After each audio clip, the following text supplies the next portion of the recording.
And hello there! Let's keep your week rolling just right with the right mix of news and conversations. Now, whether you're catching us on TV, online, or wherever, hop on and join the chat. I'm Paolo de Rosario.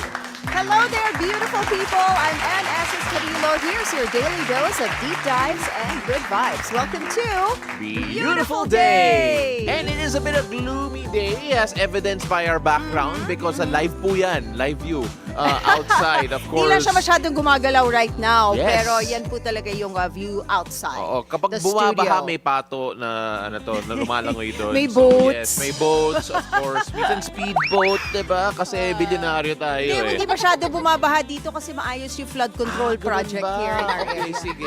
So Yes. baka maayos yung lagay, diba? And of course, in code with the environment. But all of that aside, we are so happy to have you along with us. We have a jam-packed show today. We have a Sup Bro segment. Sup, bro? I love it because yung description natin doon, men's issues normally. And you But know what? It came up as a joke, but it works well. Oh, ang ganda nga. It's Oo. very catchy. And the segment comes timely also because today we are celebrating World Men's Day. Which I still don't believe that we men need a day.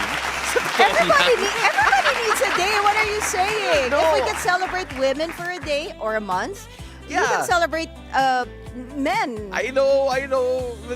Of course, we have to think about that later on. But anyway, look, the reason why we have a sub-pro segment is because we have Team Philippines' very own Mark Mugen Striegl, fresh from his Netflix Physical Asia stint. And of course, we're going to talk to him about all of that. And we have music on the way as That's well. right. We got Day Mix happening later with Filipino music award-winning artist dwta. Yes, sir. Plus, she performs her latest single, Langit Lupa, live. You know, this is very interesting because yung style niya, she incorporates yung mga childhood nursery rhymes, Yeah. childhood games into her music. So later, we will have an interesting conversation with her. Kanina nagsa-sound check siya. She sounds absolutely amazing. Actually, that's the reason why maaga ka, diba? Oh, I always try to catch yung nila, yung sound check. Kasi ang ganda, no? Oo. And in the morning pa, early in the morning, they can sing like that. So, Yeah, I mean, like, it's such a great thing. Of course, we also have Weather HQ. We're gonna have attorney Mark Peñalver. He is the executive director of IDIS Incorporated. They're going to be talking about trying to end a mining activity in a UNESCO site in Davao. So we'll talk a bit more about that later on because, again, very important to talk about as well. Yesterday, we talked about another one in another heritage site that needs a protection. Yes. So now we're going to see more of that as well. and we are live on Facebook and on YouTube. BNCPHL, like, share, comment, and subscribe, please. Comment sections are already Yes, sir. open, so go ahead and send us your messages, questions, shout-outs as well. We can say hi to you wherever you're watching us from. And yeah, join us all the way till 8:30. We got an hour and a half to share with you guys. And also let us know if you have questions for our guests later. We have super interesting guests. Yes, sir, we do. So let's get the show rolling. Before we start with our headlines, we first check the situation in major roads at this hour. First up, we take a look at EDSA Orense in Makati. Oh my goodness. Left side of your screens are vehicles heading to Pasay City. If you are heading southbound, oh my goodness, you are going to be stepping on those brakes. Bumper to bumper situation already. Heavy traffic on that stretch. On the right side of your screens are vehicles heading to Shaw Boulevard. Light traffic as of this hour. Now this time, let's go take a look at EDSA White Plains. Left side of your screens are vehicles heading to Shaw Boulevard. Again, moderate to heavy traffic already building up on that lane. Opposite side, no problem yet. Right side are for vehicles heading to Cubao. We got light traffic on that area. Now heads up to motorists. The expanded vehicle number coding scheme is in full swing. It is a Wednesday. So vehicles with license plates ending in 5 and 6 should be off the road right about now until 10 a.m. and again later from 5 p.m. to 8 p.m.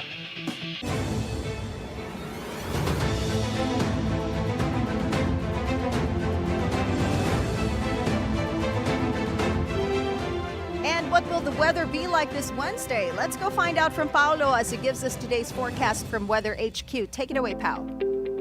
Thank you so much, Anne. Just like yesterday, we have 4 weather systems that continue to affect conditions across the country.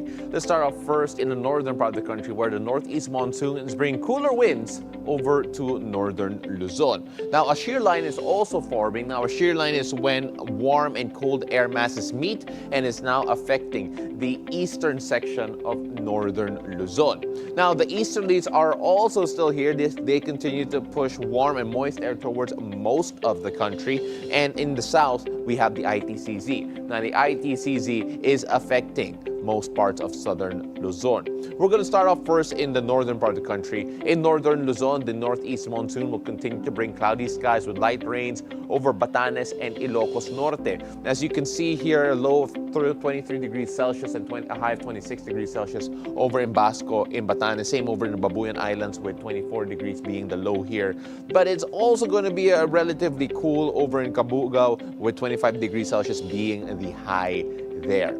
Now, meanwhile, the shear line will also keep Cagayan, Isabela, Apayao, Kalinga, Mountain Province, and Ifugao under cloudy skies with scattered rains and isolated thunderstorms. The rest of Cagayan Valley, though, and as well as the rest of the Cordillera Administrative Region and the rest of the Ilocos region can expect partly cloudy to cloudy skies with isolated light rains due to the northeast monsoon. Now, moving just a bit down south, you can see in the eastern side of central and southern Luzon, including Aurora, Quezon, and the Camarines Norte, the easterlies will bring cloudy skies with scattered showers and thunderstorms all throughout the day.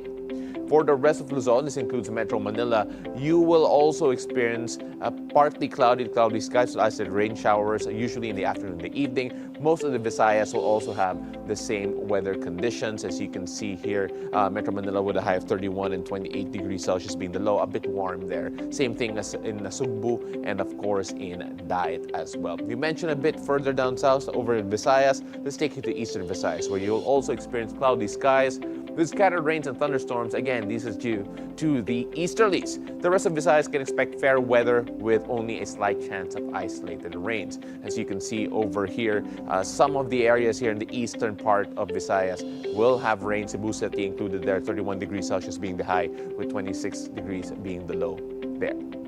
Further down south, we mentioned the ITCZ. Now, the ITCZ will bring cloudy skies and scattered thunderstorms to the Davao region, Soxargen, Basilan, Sulu, and Tawi-Tawi. The rest of Mindanao can expect mostly fair weather with only a slight chance of passing rain. As you can see here, similar wet conditions here over in Davao, General Santos, Marawi, Zamboanga, and the heat is still rising despite the wet weather conditions, 34 degrees Celsius being the highest in the region over in Zamboanga. Now, as for the sea conditions, a gale warning is in effect along the northern, eastern, and western seaboard of northern Luzon. Now, this is due to the strong gale force winds from the northeast monsoon. Rough to very rough seas are expected with waves reaching up to 4.5 to 5.5 meters. Now, for your safety, fisherfolk and small sea craft are strictly not allowed to venture out to sea in these areas. Meanwhile, for the rest of the country, no gale warning is in effect, and seas will be light to moderate and generally safe for marine activities. That is it for Weather HQ at the moment. And back to you. Thank you, Pao. Now on to our top stories this morning. Days after giving his revelations on the flood control project insertions, former Ako Bicol Representative Zaldi Co has been formally charged by the Sandigan Bayan. After being allegedly linked to a 289 million peso flood control project in Oriental Mindoro, Co faces several charges, including malversation of public funds and violation of the Anti-Graft and Corrupt Practices Act.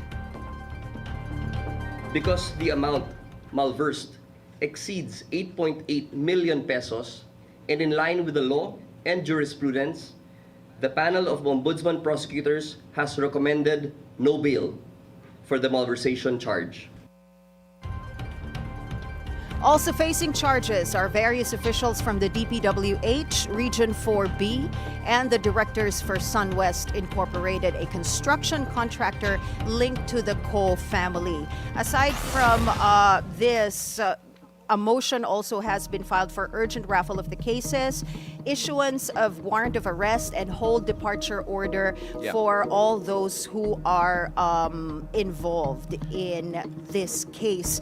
Now, ibig sabihin nun, it's just a matter of time pagka na-issue na yung warrant of arrest for Zaldico and all the other names involved, pwede nang ma-revoke ang kanyang passport at pwede na siyang pabalikin here sa Pilipinas. Again, it's one thing to formally charge, but the issue for a lot of people has been, can we bring him home?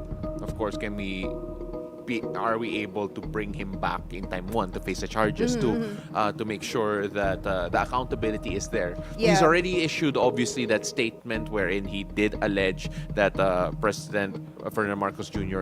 is part of this entire flood control scandal, including naming the billions involved that are supposedly under the his budget name. insertions Yes, that were supposedly instructed by him. Yes, so of course the next step now is now the formal charges have been made, and of course we've also heard his attorney mention that he feels that there's a threat to his life if he does come back to the Philippines. So let's see if he can actually come back, and whether or not it'll be in time for all of the due process to actually happen. Now, moving on though, still on the flood control scandal, President Ferdinand Marcos Jr. may have been absolved from Zaldico's allegation on the flood control scandal. Now, in a letter sent before the recent cabinet resignations, former DPWH Undersecretary Roberto Bernardo claims that PBBM was misrepresented by various officials. Napag-alaman ko from Undersecretary Bernardo na may mga tao sa Malacanang, not the President, not authorized by the President, who misrepresented him. I will name some of them. Undersecretary Adrian Bersamin. He name-dropped the President, making Zaldico believe na utos ng Pangulo na ipasok sa BICAM yung insertions na 100 billion. Bernardo says he himself handled the budget insertion money and knows where it went.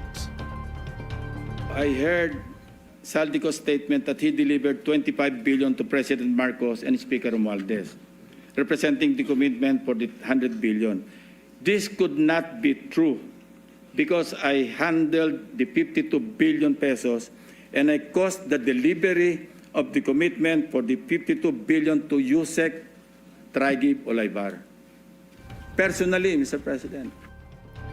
After reading the handwritten letter, the Blue Ribbon Chair, Ping Lacson, says he believes President Marcos is not involved in the flood control scandal. So, as we mentioned a while ago, there were allegations coming from Representative Zaldico, and there is an explanation about those allegations, saying that he may have believed that President Marcos is involved, but that is because he was misrepresented according to that handwritten statement handed over to Senator Ping Lacson by, if I'm not mistaken, Yusek Bernardo. Yes. This is actually very interesting kasi unang-una, this shows na hindi dineliver kay PBBM yung pera. Personally. Personally. So ino-oppose na niya yung statement ni Zaldico because according to Yusek Bernardo, siya mismo yung nagdala kay Striegl Olivar and Yusek Adrian Bersamin. And ang sequence nito pala is binigay yung handwritten letter, and then hours after that, doon na biglang nagkaroon ng courtesy resignation from Lucas Bersamin, from Adrian Bersamin, and from Amena Pangandaman. Yes. So yung mga revelations, if you're gonna look at it, yung revelations nung letter na yun kind of led to the biglang courtesy resignation. Tapos sabi nga ni Senator Panfilo Lacson dun sa Senate session yesterday, parang ano siya, yung courtesy resignation euphemism ng ng being fired from their post. So we'll see. Now kasi the ICI is going to, and the Office of the Ombudsman will be investigating on this matter with the release of this handwritten letter from Yusek Bernardo. Well, of course, we have to. This is still growing more and more, and it's even affecting some families, particularly the Marcos family. Yes, the presidential family bordering on libel. That is how NBI officer in charge, Attorney Angelito Magno, describes the recent claims made by Senator Amy Marcos against the first couple and their son, Congressman Sandro Marcos. In a rally Monday, the senator accused the three of drug use without showing proof. She was speaking in public. She was making accusations against several people. In cases like this, there's an allegation. There should be at least a verifiable lead. Whoever will file a complaint or make some allegations, dapat po siguro meron na nakikita tayong ebidensya o magko-corroborate man lang dito sa mga ganitong akusasyon. On Bilyonaryo News Channel's On Point, Magno also notes the president previously tested negative for drugs, but Magno vows impartiality should the NBI be ordered to investigate the senator's claims. In other news, the Duterte camp asks the Supreme Court to resolve their petition on returning former President Rodrigo Duterte to the Philippines amid his failing health. One of his daughters, Kitty Duterte, with attorney Salvador Panelo, personally called for the Supreme Court to make their decision on the petition of habeas corpus filed in March. The petition questions the arrest and transfer of FPRRD to The Hague, Netherlands, to face his charges at the International Criminal Court in conjunction with his war on drugs. According to Panelo, the Supreme Court has been silent on the petition for almost 8 months and asks for their timely decision to prevent the possibility of the former president's undignified death while in ICC custody. Now moving on to sports. The Philippines kept their bid to qualify for the 2027 Asia Cup alive with a 2-0 win over the Maldives on Tuesday.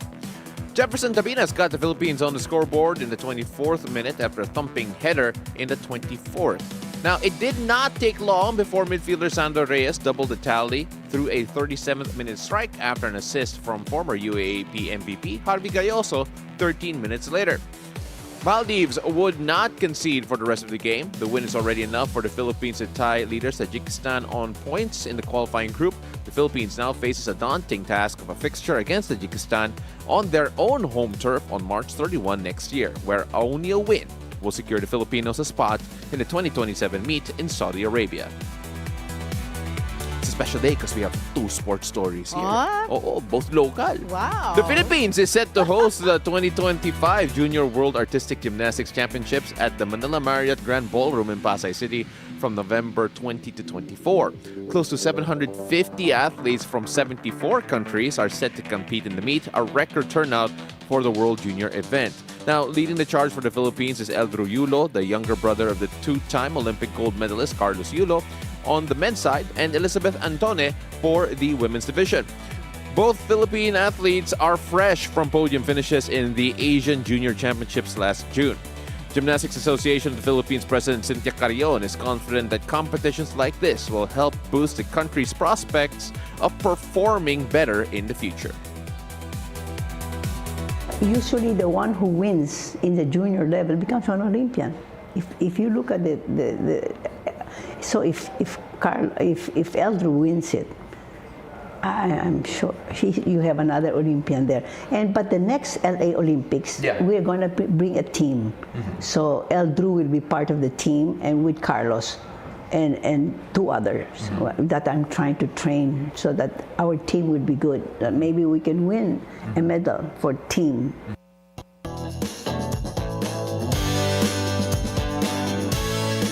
Okay, here we go with our first cup of tea. The P-Pop Music Awards 2025 is here, and SB19 and Beanie are dominating the nominations. SB19 got a total of 7 nods, and Beanie got 4. Gunning for the Artist of the Year are SB19, Beanie, Mackie, TJ Monterde, and Dianella. Meanwhile, for Song of the Year, Dungka by SB19, Damn by SB19, Blink Twice by Beanie, Multo by Kappa Joe, Marilag by Dianella, and Daling Dali by Gat. I hope I got that right. For Album of the Year, Simula at Wakas by SB19, Beanie Verse by Beanie, Headlines by Bagyo, Tawid by The Ones, Sarili Nating Mundo by TJ Monterde, and Color Coaster by Maki. Other notable acts include breakthrough girl groups Kaya and Wink, and solo artists Earl Agustin, Rob Danielle, and Justin and Dwta. The 10th P-Pop Awards will be held November 29th at the Metropolitan Theater. Ooh, what an exciting time Oo nga for eh. local music. So, I want to put you on the spot here. Daling Dale by GAT. Tama ba? GAT, yeah. So, GAT, my question Daling is, Dale. who do you think will win Artist of the Year? Artist all of the all the Year? fandoms are looking at you right now. Oh I'm my not God, going to wait. guess. Ikaw Ay, lang. grabe naman. Ba't ako lang ang put on the spot here? Ako yung nag-put on the spot eh. Go. Artist of the Year, I think it's going So, to be... let's move on to our next segment kasi baka makancel pa yung partner ko. And mahirap po Bakit maghanap naman? ng partner. I think naman that they're all supporting each other, so whoever wins, that's still a big win for OPM in general. Sabihin mo yan sa mga right? fans. Sabihin mo yan sa mga fans. O, sige. Ha? Alright, so let's move on. Teka lang, may sinasabi si ano. Oo, ano? Daling-daling ha. Di ba I said Yeah, that? Oo, yeah, daling-daling ba? Let's move on. Okay. Nalito na ako sa mga instructions. So, okay. Next cup of tea. A school, this is interesting too. A school in the UK has banned the singing of K-pop Demon Hunter songs to protect Christian values. According to the BBC, a school in England sent letters to parents asking their children not to sing songs from Netflix's smash hit film in school, as certain lyrics make some members of their community deeply uncomfortable. The acting head teacher wrote on the school's website that for some, even fictional or playful use of this language can conflict with their faith, which emphasizes rejecting evil rather than engaging with it. This is like, I know this happened when Harry Potter And Pokemon. first came out, diba? Kasi parang witchcraft daw yung Harry Potter. So, some Christian kids were not allowed to read the books or even watch the movies. So Yeah. now, And Catholic also. I mean, like in general, religion at that point were Catholic ba? against. Parang wala akong narinig. No, na I've following seen, Catholic, really? yeah, back in the day, yung Harry Potter and Pokemon in particular, because they were saying that to evolve certain Pokemon, you need stones, and Yeah, that was yeah, like yes. that was one of the arguments. Again, it sounds silly for a lot of people, and at the same time, there are some religious sensibilities out there that are siguro feel that they need to protect the youth when it comes to I'm trying to think of the songs. Parang, meron bang ano? Golden. Well, yung mga about- the demons from the Demon Parang Hunter. feeling ko narindi na lang sila kasi everybody's singing it. Oh yeah, then why And then why they were like, let's just ban this, then you why know? were we not mad at Frozen or High School Musical? Diba? I mean, like if that's the Eh, case, siguro but kasi anyway. it falls under Disney, so it's safe. I don't know. No, That's our Basta tea for demon. this morning. Yeah. Okay, that's our tea. We gotta move on here because we have something interesting. Something that came out of Korea also, sort of, right? Because representing the Philippines on the global arena with discipline and determination, our guest today is one of the country's most accomplished mixed martial artists and a proud member of Team Pilipinas on the latest season of Physical Asia. Mark Mugen Striegl is in the house. Hang on as we chat with him when Beautiful Day returns.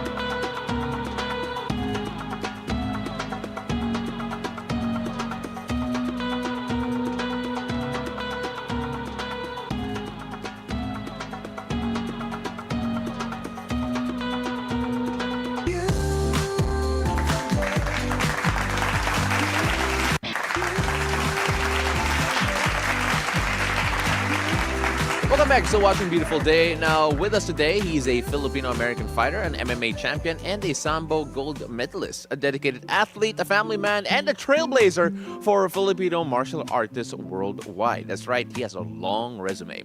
Overall, he's limitless. You know him as the hanging man from Physical Asia. We have with us Mark Mugen Striegl right here on Sup Bro. We rarely use that graphic. I'm so happy we have it here. Beautiful day, Mark. Thanks so much for joining us. Happy to be here. Thanks for having me. All right, first of all, congratulations on your stint with Netflix. You became very viral for so many great reasons, representing the Philippines really well. And I just want to say, just the entire experience there, how would you summarize it? Because it felt like such a wild ride from being Manny Pacquiao's teammate to actually competing and representing the Philippines in a very different stage and for show. How was that all like for you? I mean, honestly, complete roller coaster of emotions and just an adventure of an experience. And yeah, of course, to compete alongside Manny Pacquiao for me is like a dream come true.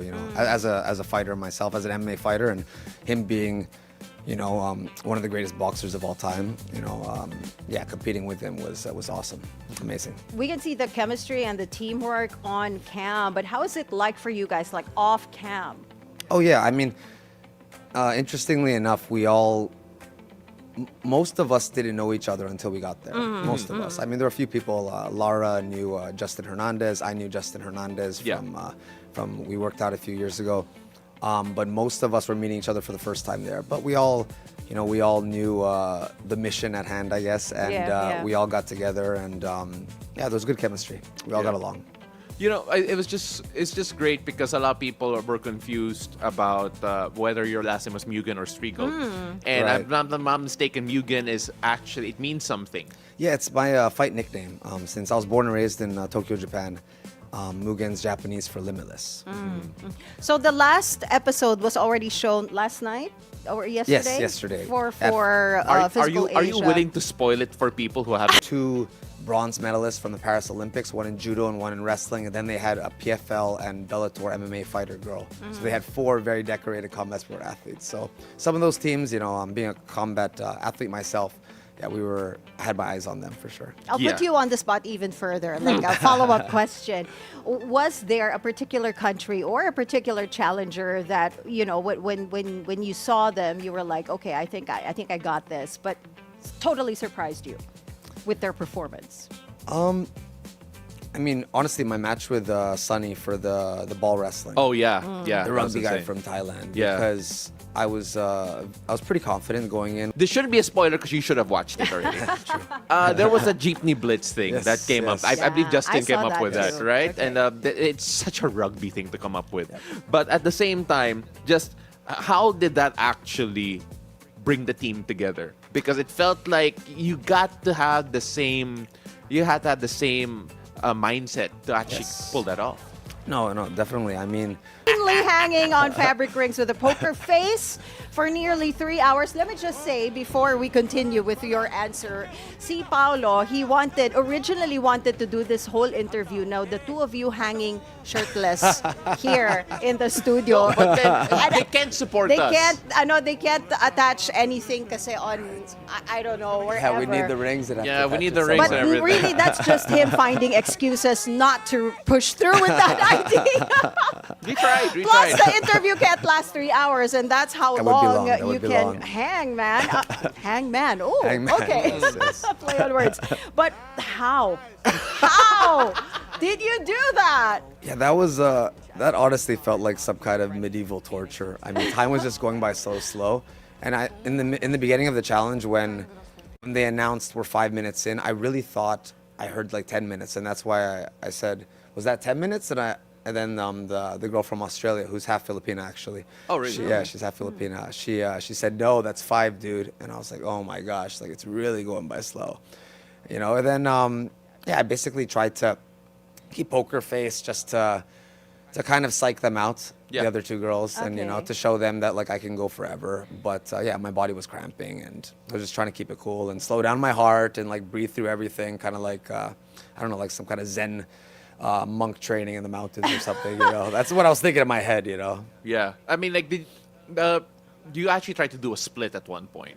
Yes. Yeah. Yeah. And I don't know if you consider that a successful split or not. No, it's not a full split, so I guess, and I still can't do full splits, But Well, yeah, you that was, tried. I tried. That was a funny moment. And yeah, I knew that, yeah, I was kind of messing with them a little bit, I mean, it's gamesmanship, and you have to, because we're all looking at each other while we're all Yeah, lined up, yeah. right? It's me, then you have the Korean girl, and then the Australian girl on the far end. and we're all taking quick looks at each other just to see how each person's doing and if Yeah. they're struggling. And then you have all the teams behind us, and they're all screaming, like, "Oh, Philippines is shaking," or Yeah. Australia would be screaming that, at times when I almost lost my balance.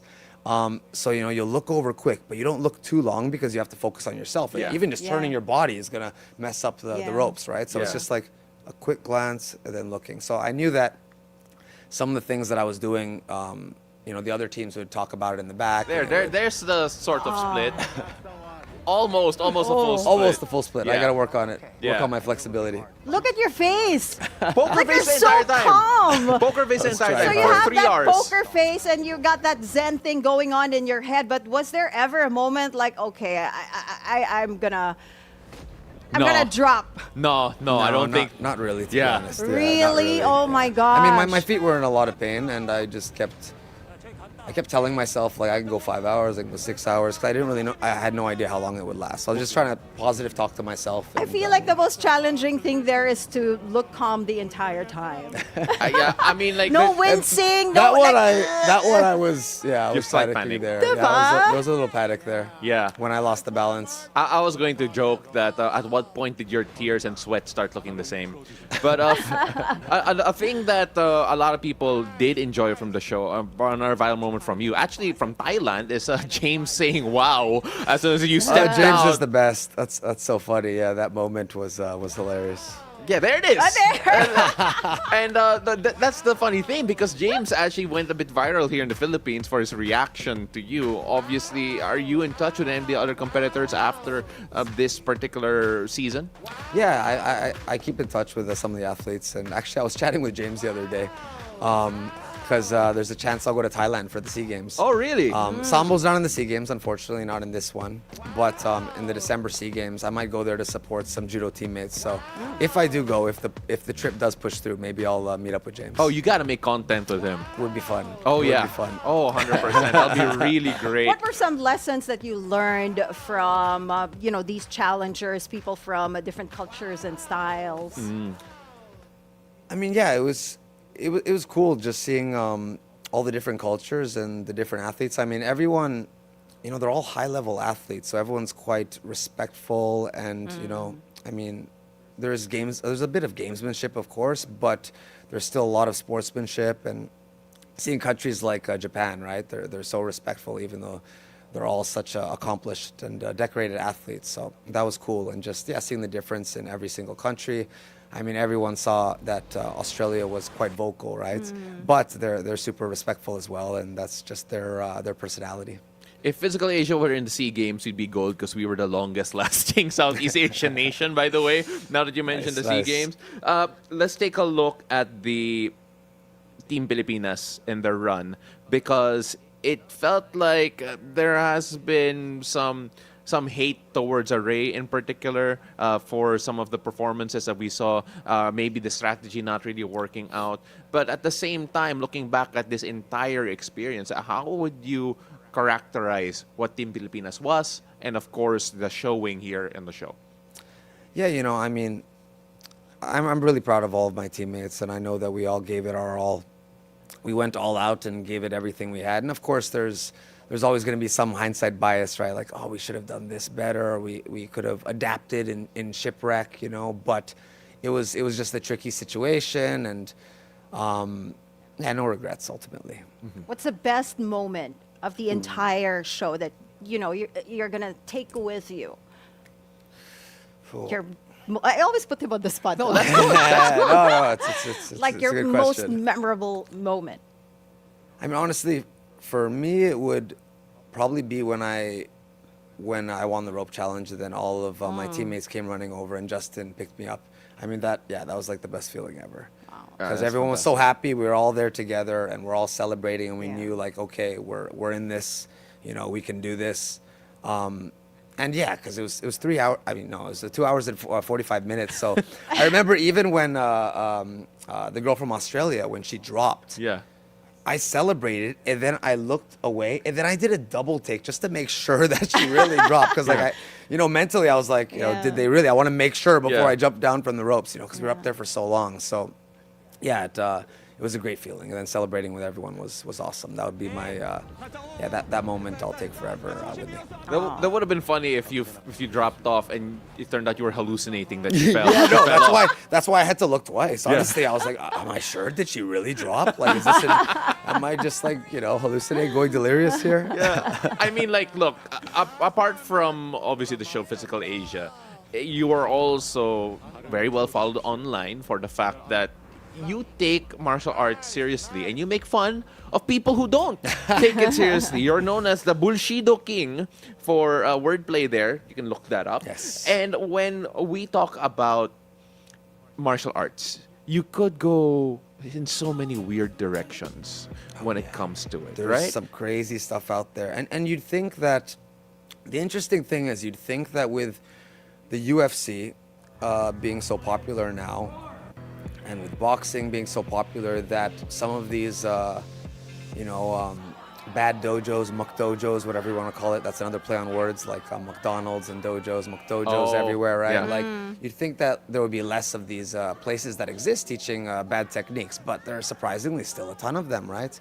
So with my Bushido content, I like to make fun of them. With my training partner, Troy Anthony, we like to troll funny ones that we know really will not work and are actually, it can be dangerous if people sign up for these martial arts as self-defense and they're learning Bushido techniques. So, Well, now we that have a the lot of fun. show is over, you have a bit of time for yourself, for your family. You're a family man, and Yeah. you practice meditation intensely. How important is it to find that breather amidst training and competition?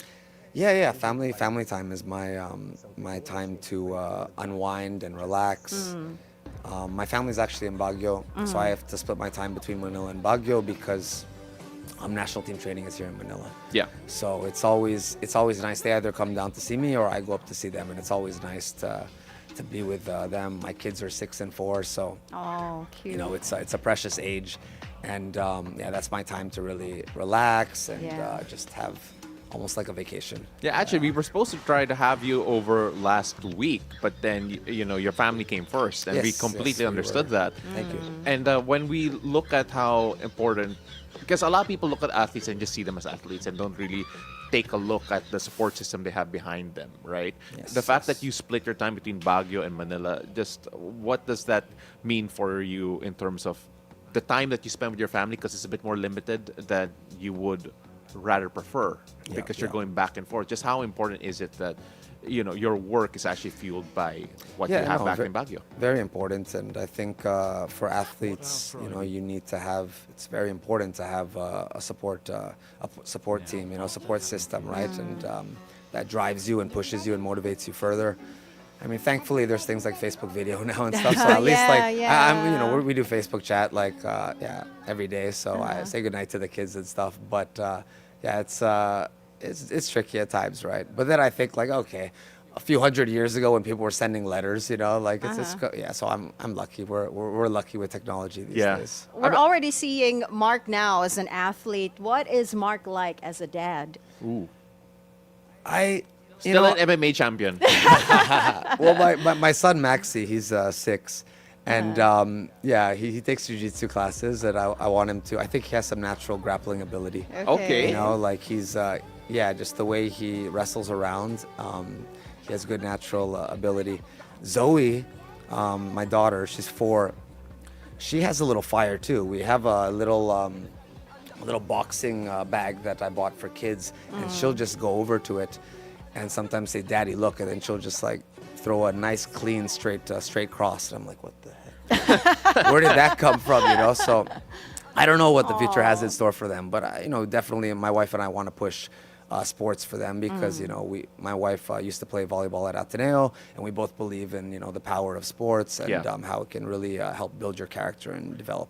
I mean, we have to wrap up in just a bit, but really quickly, I mean, for those who have young kids who are interested in MMA and boxing, martial arts in particular, would you encourage them to do it? Because a lot of people are worried about their safety, I'm sure, especially if they get really into it and start competing. Like, if your kids grow up and start competing, would that be an issue for you?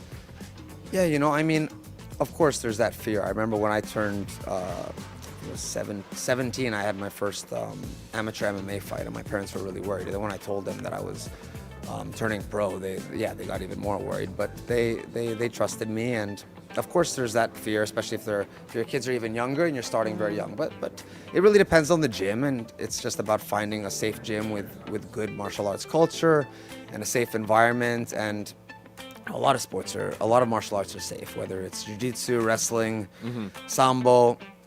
You know, if it's a boxing gym with 6-year-olds like throwing head strikes, like that's a no-no, right? Like, you know, because you have to think of like the brain damage and whatnot, you know. That was a funny video. Yeah. But yeah, no, definitely I encourage martial arts training for all kids. And, Okay. All right. So, Mark, we end interviews here in a special way, Yes. and Anne loves letting this go and go. Our show is called Beautiful Day, so what makes your day beautiful? What makes my day beautiful? I just try to have a productive day. I always try to wake up in the morning and have a productive day so I can feel like I got stuff done, whether it's spending time with my family or getting a little bit stronger in certain areas of my sports and fitness. Like I just try to improve and excel and get a little bit better every single day. Mark, we really appreciate you coming on all the way from Baguio and us getting ready for Thailand with all the content that we are anticipating right now with you and James. Hopefully that does work out. Ladies and gentlemen, Mark, Mugen, Striegl, thank you so much for your time. Thanks for having me. Thank you. All right, so after the break, I'll be speaking with attorney Mark Peñalver about the growing threat of mining in Mount Hamiguitan, a UNESCO World Heritage Site. Plus, our horoscope of the day with Master Hans Kua. So don't go away. Beautiful day. We'll be right back.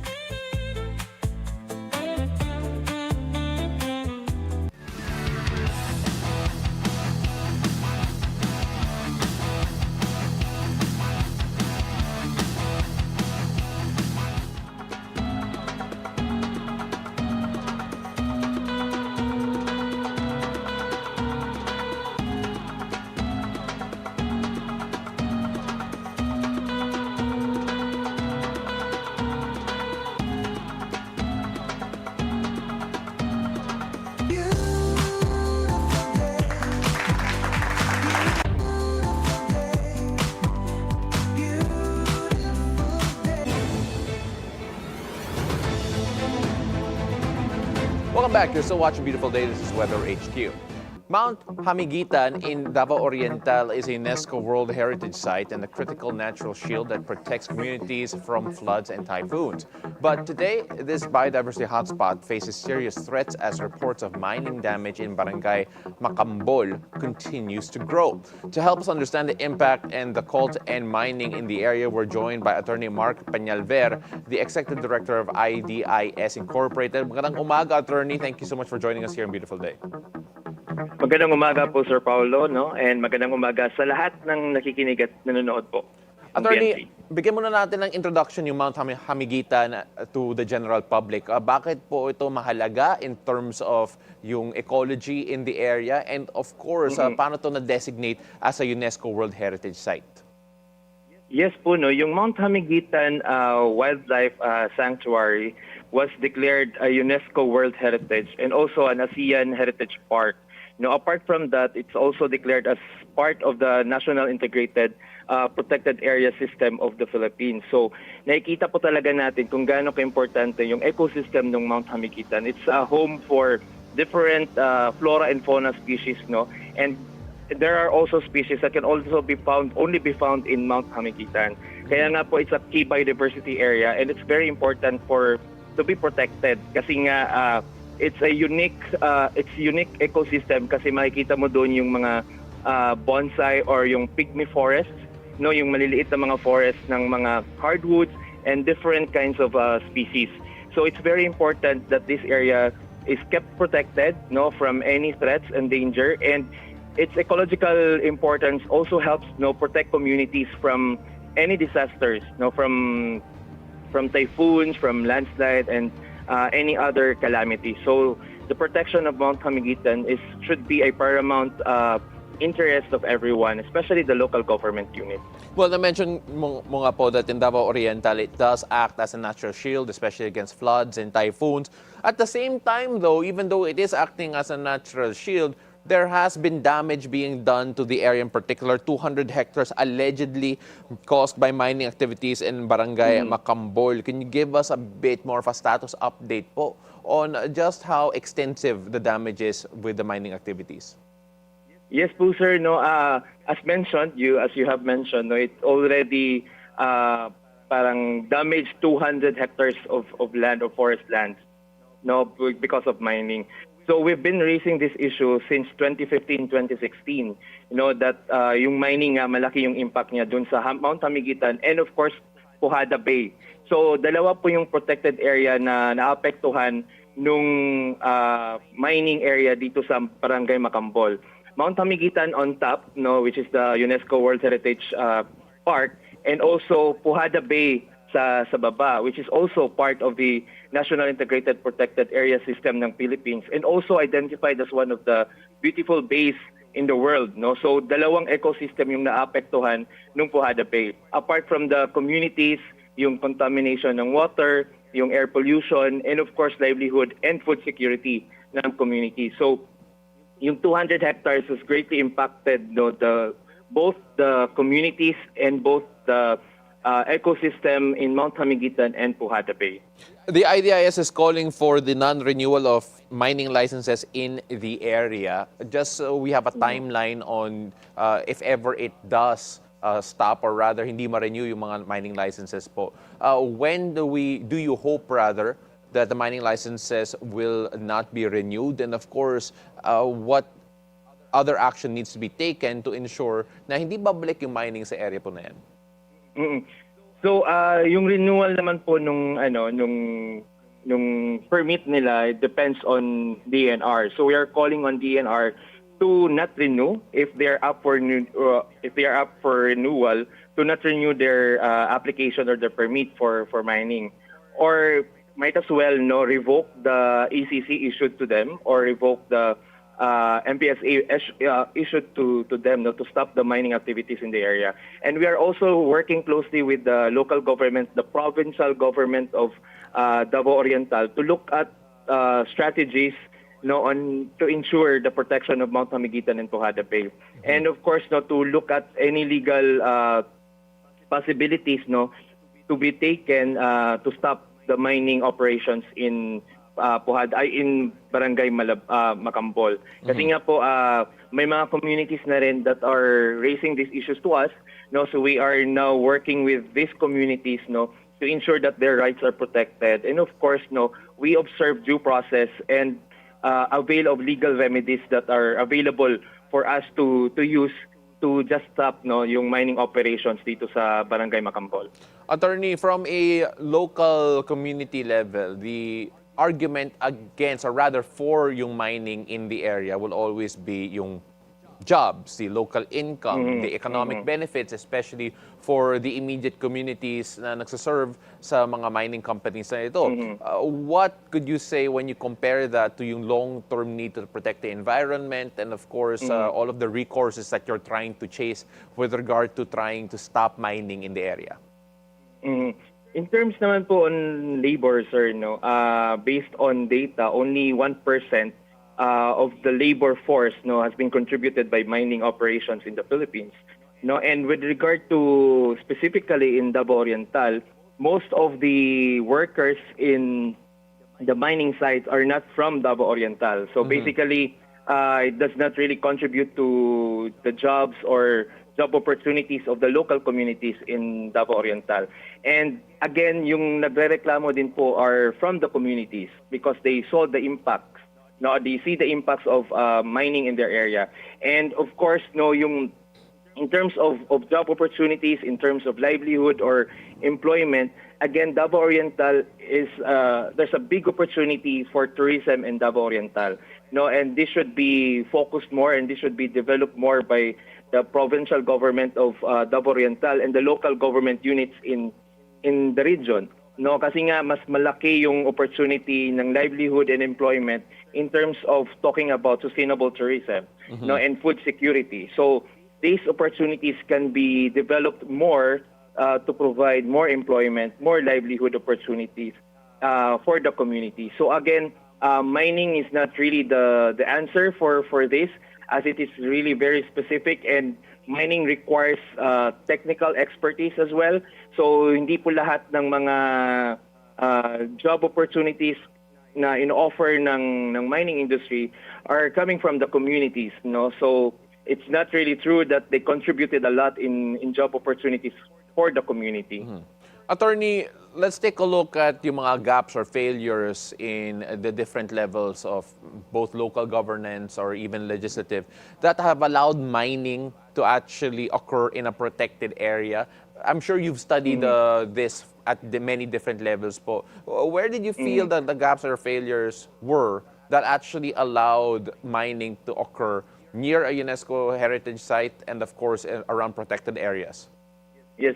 The mining was allowed, because of technicalities, actually, sir. We already raised this one to DNR, Region 11, questioning, why the mining has been approved in closely located in Hamiguitan and Pujada Bay. But we were told that the mining is outside the both protected areas. So technically, they are allowed to mine in that area because they are not located within the protected area or within its buffer zone. So technicalities really worked, sir, against us or in favor of the mining industry because they are located outside these protected areas. Okay. So on top, parang 8 kilometers away is Pujada Bay and 8 kilometers above is also Mount Hamiguitan. So technically, they are outside the protected areas. But we are arguing, if we look at these areas as an ecosystem, this is an ecosystem. So ecosystem is a community of living organisms interacting with each other. So it's very elementary, So what we do in this area would greatly impact Mount Hamiguitan's ecosystem and Pujada Bay because, again, yung air pollution, yung pollutants going to our ocean would affect the coral reefs found in Pujada Bay. Yeah. Yung air pollution would also contaminate or impact species found in Mount Hamiguitan. So it doesn't really matter if it's within or closely located in both protected areas. Ang in-argue po natin dito is that this kahit 8 kilometers yon, ang impact nun is very close lang talaga. Yeah. So this should have not been allowed. So technicalities po yung nangyari. So they were allowed because of these technicalities. So I think it is just a matter of political will from the local government units, from the provincial government, and of course from our national government agencies to ensure that these areas are protected. Yes, Attorney. And you're absolutely right. The 8 kilometers, hindi po yan malayo. Isang jogging lang po yan. But Yes, at the same time, Attorney, I wish we had more time to discuss this further, but that's all the time we have. Thank you so much for sharing your insights, and hopefully we can get more updates on this very soon. He is the Executive Director of IDIS Incorporated, Attorney Mark Peñalver. Maraming salamat po. Thank you so much. That's it for Weather HQ at the moment. And back to you. Thank you, Pao. Now, is today going to be a lucky day for us or not? Let's go find out from our resident energizer and feng shui master, Hans Kua, in our horoscope of the day. Take it away, Master Hans. Good morning! Beautiful day with me, Bilyonaryo Master Hans Kua. Ito po ang horoscope ng araw ng Wednesday, November 19. Simulan natin sa mga pinanganak ng Year of the Rat. Bawasan ang alat. Pwedeng magsimula sa pag-iwas sa mga instant na noodles. Blue at 5. Sa Year of the Ox naman huwag mong ikumpara ang sarili sa iba. Iba-iba kasi ang pacing ng tagumpay natin. Violet at 6. Kay Tiger naman tayo, ang paglalambing ay hindi kahinaan. Ito po ay paraan ng koneksyon. Silver at 7. Kay Rabbit naman tayo, may taong naiinggit sa'yo. Stay professional at huwag siyang papatulan. Pink at 1. Kay Drago naman tayo, iwasan ang mga sweet. Baka tumaas ang blood sugar level mo. Yellow at 9. Kay Snake naman tayo, may nalilito sa nararamdaman mo. Linawin ito habang maaga pa. Brown at 2. Ito naman, kay of the Horse, pawasan ang caffeine kung nahihirapan makatulog. White at 8. Kay Sheep naman tayo, may chance na makakilala ka ng isang bagong tao na magbibigay ng saya. Pero, huwag siyang bibiglain Cream at 1. Kay Year of the Monkey naman tayo mag-ingat sa lending. Baka hindi mo na ito mabawi. Yellow at 4. Kay Rooster naman tayo, baka ikaw na lang ang kumakapit. Oras na para itanong kung may saysay pa ba ito. Gray at 6. Kay Dog naman tayo, acknowledge ang effort ng iba. Mas gaganda ang teamwork. Green at 2. Kay Pig naman tayo, huwag maging kampante. May possibility na mga unplanned na gastos. Red at 3. Paalala lang, ito po'y patnubay lamang. Ang tunay na swerte ay nagsisimula sa pagiging totoo. Abangan araw-araw ang horoscope of the day dito lang po sa Beautiful Day with me, Master Hans Kua. Thank you, as always, Master Hans Kua. We're saying hi to a couple of people who are joining us on Facebook and on YouTube. On Facebook, we got Sherwin Mignon saying, good morning, beautiful day. Good morning. To Sula, to John Victor, who's watching us on YouTube, Blast TV, Digital TV, and ay, hindi na tayo simulcast on Melo eh. Diba? But there. Nicolas Gordo saying, beautiful sky and powder blue day. Love the matching OOTD headlines, weather, and traffic updates. Why, thank you. Thank you. Bernadette Valdez says, ingat kayo lahat and God bless us all. Oh, that's nice. Chiquito, as always, counting the days till Christmas for us. Thank you, Chiqui, for doing that every day. But we do have an official Christmas countdown that happens towards the end of the show. But Yes, we thank do. you so much for joining us. BNCPHL on Facebook and on YouTube. If you guys still want to send messages, comment sections are still open, and I check that all the time. Now, up next, one of the freshest acts in OPM will be joining us here on Day Mix. After the break, we catch up with Filipino Music Award-winning dwta. After the break, beautiful day. We'll be right back.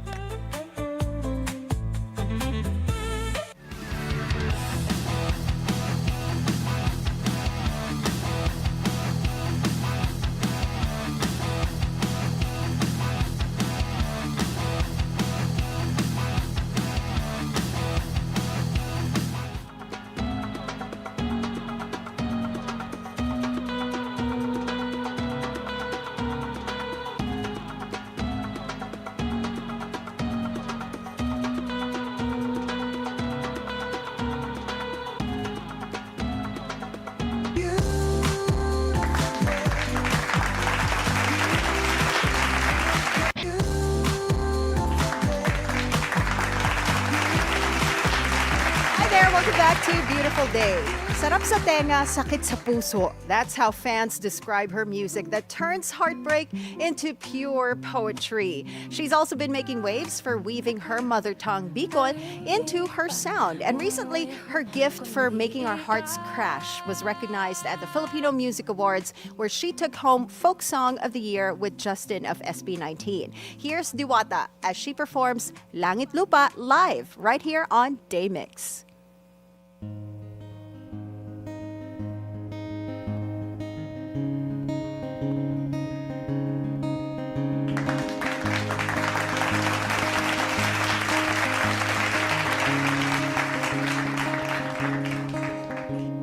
Nagkatingala, nagkuguluhan, batang sang tulad ko, hanggang pagkanganak lang.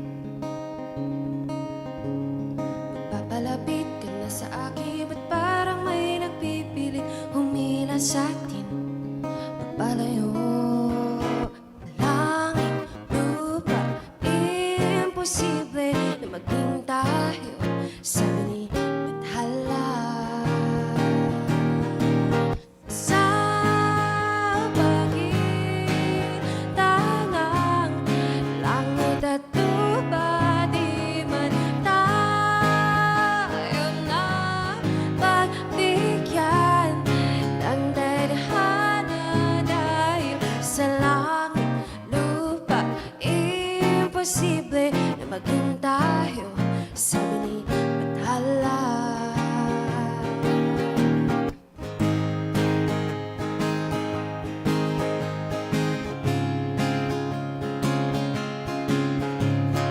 Mapakali, nagmamadali, ba't parang lagi na lang hindi na napipili? Hindi na alam ano mang gawin, ba't parang may pader na nakaharang sa atin, papalayo. Langit, imposible na maging tayo, sabi ni Bathala. Sa pagitan ng langit at lupa, di man tayo na pagbigyan ng tadhana dahil sa langit, lupa, imposible na maging tayo, sabi ni Bathala. Langit, lupa, imposible na maging tayo. Langit, lupa, imposible maging tayo.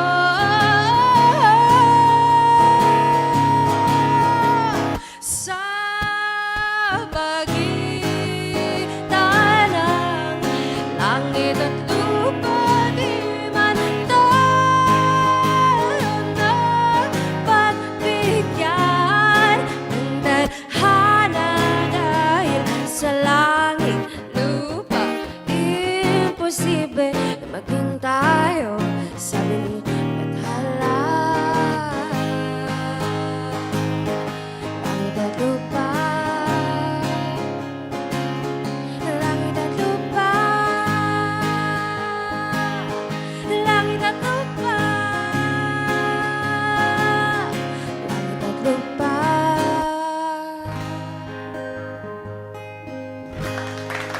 Live here on the Beautiful Day Show, we got dwta joining us. Hi, dwta. Join us, please, here.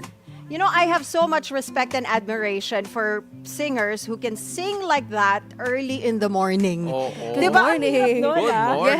Yeah. Morning voice. Oo nga, mara na voice. aga. Grabe. Maray na aga. Yeah, it's so great to have you over. First of all, kanina you were part of our news items kasi congratulations on the nomination as well. Thank you Of course, so much. for again being one of the brightest artists dito sa Pilipinas today. I just want to say, I am such a fan of the fact na you are so unapologetically proud of being Pinoy, being Bicolano, and the way that you compose your music is so heartwarming talaga. I want to talk about that muna kasi you're incorporating childhood games, Yes. yung mother tongue mo, Yeah. and making sure it's relatable to everyone. So has that always been yung style mo, yung direction mo, at yung gusto mo talagang, I guess, what you want to show yung audience natin? Actually, sa umpisa talaga, hindi naman talaga yun yung plano palagi. Parang magsisimula tayo, parang may rough start talaga palagi Oo. tayo eh. So parang nung nag-uumpisa pa lang ako sa aking journey ng pagsusulat, parang iniisip ko dapat makamasa. Dapat yung mga songs na sinusulat ko ay maiintindihan ng lahat. Yeah. Not until na-discover ko yung... nasali ako sa isang songwriting competition actually and kailangan magsulat ng Bicol songs. Okay. Oo. So doon ako nakapagsulat ng Bicol song and naramdaman ko kung gaano ka-pure ang paggamit ng sariling lengguwahe sa kanta. At ayun, doon nagsimula na ako magsulat pa ng marami pang Bicol songs. Hanggang sa, ito, may Padaba Taka, Panganoro. Yeah. Marami. Ito nga, Langit Lupa. Do you Yes. remember that? Of Yung course. Langit Lupa. Yes. Oh, yes. Oh my gosh. I had to check kung alam ni Paolo I kasi know baka that. hindi mo naabutan. Oy, konyo ako, ba't nabutan ko yun? Oh my gosh, alright. Tapos, you have the song with SB19's Yes, Justin, Sampung Sampung Mga Daliri. I don't know kung gano'n yung tono niya, but it won Folk Song of the Year. Yes. And at the Filipino Music Awards 2025, congratulations. Thank you so much. How did that collaboration come about? Actually, ano rin siya eh, parang unexpected collaboration din siya since na-meet ko siya sa isang show or isang gig sa Baguio City, yung Yeah. Cozy Cove. And parang gumawa lang kami ng content eh. Tapos parang magka-wavelength kami. Parang ano rin siya, corny siya. Ako parang squammy din yung mga jokes. Tapos sabi ko, hala, parang magkaka-vibe kami nito. Tapos, so I asked my label, Sony Music Philippines. Magka-label actually kami. So parang tinanong ko sila if okay lang ba kahit anong collaboration na pwede pa, kahit long-form video or whatever. So hanggang sa, oh my God, nag-G sila. Gumawa kami ng song together. Actually, yung Sampung Mga Daliri, matagal ko na siyang nasulat. Like, 2022 2 siguro, Wow, nasulat okay. ko na siya. And then, hindi ko pa siya natatapos actually. And then, dumating si Justin na nagkaroon kami ng chance na magkaroon ng collaboration. Isa yung 10 mga daliri sa napili. Kasi nag-send ako ng 3 songs and yung 10 mga daliri yung napili nila. Tapos tinapos ko na yung song na yun para makanta na namin. Oh, diba? Yun yung missing factor. Yes, si Justin yung, talaga. Oo, makilala mo muna si Justin Yes, and then... na-inspire ka. Oo, diba? Yes. Kamusta naman yung collaborative process ninyo? Because it's one thing to vibe with someone na sa personal, diba? Yes. Pero iba kapag trabaho. Yes. Work, Oo. iba na. Oo. Ano, parang yung song kasi na to, actually, nung process mismo ng paggawa, like pag-produce ng song, hindi kami nagsama doon since busy rin yung schedules niya. And hindi nagkakatagpo yung schedule. So, nag-uusap palagi kami like through Zoom meetings. Pero after naman itong ng production ng song na to, nagkaroon kami ng time mag-bond. Like, pumunta kami sa Disney para mag-celebrate ng Cute! 10 mga daliri release. Okay. Tapos, ayun, actually yung pag-shoot din namin ng music video na to, ano siya, para kaming naglalaro talaga. So, mas nagkaroon kami ng bonding ng shoot ng music video na to. So, Ayun. yung collaboration, you're also nominated for P-Pop Oh, yeah. Collab of the Year, right? Yeah. How does it feel, representing yung Bicolano community on such a big stage? Yeah. Actually, lahat naman po na-nominate ako sobrang unexpected. Oh. Hindi ko po talaga expect yung mga ganitong mga nominations, pero sobrang grateful ako as a Bicolana, syempre, na yung mga, lalo na sa mga gumagawa ng songs in their native language or their mother tongue, sobrang nakaka-proud din kasi parang may nag-represent sa culture namin. And thank you so much din sa pag-nominate, syempre. Sabi, Bicol is actually a great hotbed for mga musical artists. If I'm not mistaken, si El Buendia, Yes.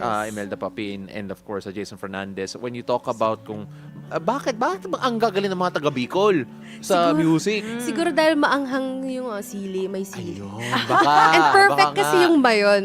Oo. Yung bayon volcano. Doon lumalabas yung creative juices pagkain mo ng sili. Oo, nasa gata. Nasa Ay, gata. nasa gata Oo, rin. nasa gata Yes. yung Oh my yung God. creative Yung juices na laing. yun. Oh, yung laing. Dapat magkaroon tayo ng food segment, kasama natin si Diwata. Oo, Diba? tapos yung mga Bicol. kanta natin, laing beside you. Mga ganon, diba? Ayan, isusulat na ni Next Diwata song. yan. Next Okay song. naman, I'm Tungkol curious sa about- laing at Bicol Express. Yes. Actually, I have a song, like Padaba Taka. It's a Bicol song. Tapos merong laing na may siling labyo. Ay, labuyo. Nabuy. Oh, I love that. Yeah. Oh, Okay. gagamitin ko yan in the future, ha? Okay. Curious ako sa name mo, Diwata. It evokes diwa and tala, you know. Yes. Is this like a conscious branding? But ito yung napili mong name? Actually, ano siya eh.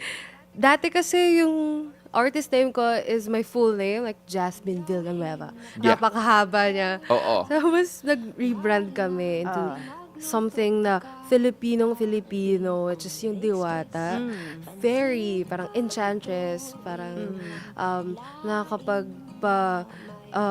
parang siyang mythical na Hence the pink nakaka-enchant. hair. Oo. Yeah. Yes. Nakaka-enchant siya ng mga taong makikinig or yung listeners. Oh, wow. That's And so it good. is enchanting, yung mga kanta niya. Tama. Right. But if I'm not mistaken, you're a great songwriter, talented songwriter, but you don't just write for yourself, and you write different genres as Yes, well. So, yes. kamusta naman yun, yung effort na yun? Of course, how much siguro library do you have of other songs for other people sana? Kasi Oh my it God. feels like you don't stop writing eh. Actually, ngayon po, nagpahinga muna. Ano po eh, di ko na rin alam eh. May mga songs na nga po rin ako na nawala since like, kunwari, nagbago ng phone. Tapos may mga nawala akong mga songs. Pero, ayun, siguro, kaya kong makapuno ng isang phone ng puro sulat. Wow. Talaga? Pero, yeah. Sulat pero, yun, ha? Pero hindi siya mga tapos na kanta. Like, But work in still, that progress. is such an amazing talent. And I believe you also wrote yung First Love Yes. for Beanie, which is a Yeah. completely different genre from Yeah. your Yes. folk sound. Where does this range come from? May mga kasama rin po ako na nagsulat ng song na to. Sina si Kiana, si Sean, si Kajo, si Rose, and ako. So, 5 kami nagsulat ng song na yon. Tapos, ang fun niya kasing isulat kasi parang may iba siya sa mga dati kong nasulat. Pero yung topic or yung way ng lyrics, parang ako pa rin parang tungkol sa mga first love, sa Yeah. pagkakaroon ng crush. Yeah. So, relate na relate ako since may crush ako. Of course, may crush ka. Ala, Okay. Do you want to say hi? Or? Okay. Hi, Mama! Hi, Papa! Yun naman pa, nakanonood kasi yung parents. On the spot! Oo. Alright. Tita, tito, let's i-mute nyo muna. Di ba ganun sa mga slam book nung bata tayo? First crush, mom and Yes. dad. Ayun, First kiss, mom. ayun. Di ba ganun dapat? Yes. Oo. But another thing here also is the fact that a lot of people felt that you brought Beanie back with First Love.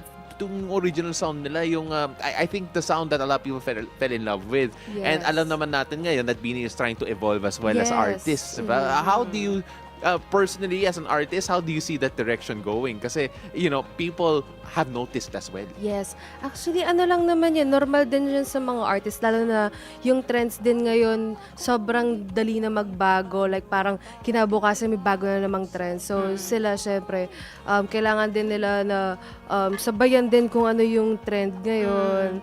And I'm very happy na na kinuha nila or nagamit nila itong song na First Love for their single and kasama rin pa siya sa album nila. At nakakatuwa rin kasi ibang experience din to para sa akin. So, ayun. You know, yung fans mo, like I've mentioned kanina when I did your intro, they describe your songs as sarap sa tenga, sakit sa puso. Does this emotional depth come from yung mga personal experience mo? Aba. Nako, momit daddy, wait. Mami, Nanonood daddy. pala sila. Pa-cover ang inyong ears. Pero yes, ano naman yung mga kanta talaga ay mas nararamdaman natin pag sariling experience natin. Right, Mas yes. nabubuhos natin yung emosyon natin sa kanta pag na-experience natin first hand talaga. So, ayun pa, Mama. Pag narinig niyo yung Padabata Ka, tungkol po siya sa mga bucket list ko siya na gusto kong gawin sa aking mahal. Ang Padabata Ka po is mahal kita in Tagalog. Yeah. Yes. What I love about everything that you're doing is that kahit any language or any dialect na ginagamit mo, parang nakaka-relate pa rin yung tao eh. Wala naman lumalabas na ambot sa imo, 'di ba? No one's going out like that. But at the same time, you're also working with so many great people. You've worked with Beanie, you've worked with members of SB19. May dream collab ka pa ba na local? Marami. Sobrang dami. Siyempre, nandiyan na yung Ben and Ben. Oo. And siyempre, yung SB19, yung buong grupo na. Oo. SB19. And baka naman Beanie, siyempre. Nandiyan na rin yan. And sobrang dami pa talaga actually. Kung sa mga, kunwari yung mga sa Manila Sound, siguro yung Apple Hiking. Oh, wow. Oh, that would be really? perfect. Gary Granada. Yeah. Yung mga artist na Alam mo to, manifesting show tong show namin. Kaya pagka nanonood Oh my sila, God. it might happen. And if it does happen, balik ka dito. Yes, Oo. kasama ko sila. Yes. Kantahin We're mo, going to have a pray over that, okay? Just to make sure that it happens. Of course, throwing it all to God. God, please help. But Diwata, we love your energy. We love your sound. We love your vibe. Unfortunately, we have to wrap this up. It's okay. And we do it in a unique way. Anne, take it away. Yes, our show is called Beautiful Days. So what makes your day beautiful? What makes my day beautiful? Siguro pag nagigising ako araw-araw na alam kong okay yung pamilya ko, yung mga mahal ko sa buhay. Yun. Sa Bicolano naman.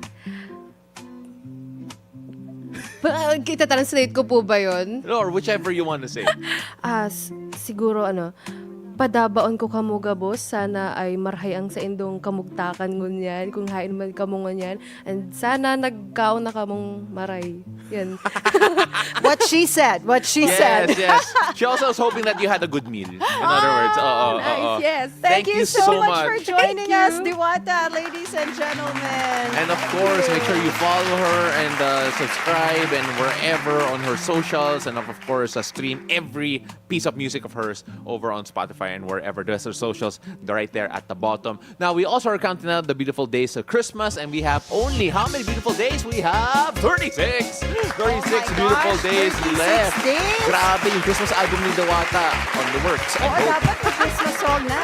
Meron po ang Christmas Ayun! song. So we're gonna have that soon. That's a wrap on our show this Wednesday, November 19. Thank you so much for joining us. Ako po si Paolo de Rosario. Remember, keep it cool and take it easy. And I'm Ann Asis-Carilo. Have a great day ahead, and always remember to choose joy and spread love and kindness wherever this day takes you. See you again tomorrow, 7 a.m. to 8:30 a.m. only here on Beautiful Day.